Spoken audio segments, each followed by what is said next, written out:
After securing their fifth victory of 2024 against the Minnesota Vikings in Week 7, the Detroit Lions are on a roll right now. However, the team still has concerns. The Lions lost both Aiden Hutchinson and Marcus Davenport for the season along the edge, which is the most significant of the bunch. There is hopefulness constructing that the previous could be back by the Super Bowl, however the Lions need to get there first. Nick Villano of Fansided suggests that the Detroit Lions and New England Patriots trade for the underrated edge rusher Keion White to support their cause. Keion White has 4 sacks in 6 games. He's a 2023 second-round pick, so the Patriots won't let him go for nothing.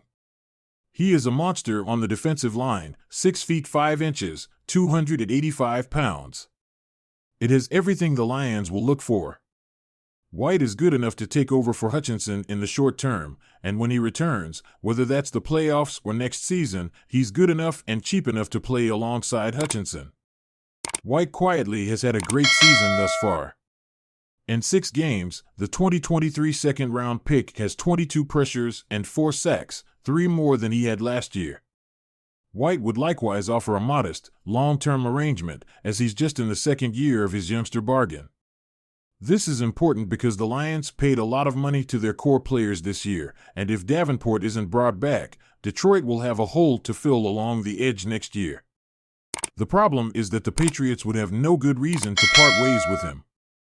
Despite the fact that New England is 1-6 this season, the Pats are also rebuilding, and a young, talented, and inexpensive edge rusher is precisely the kind of building block that New England should be holding on to.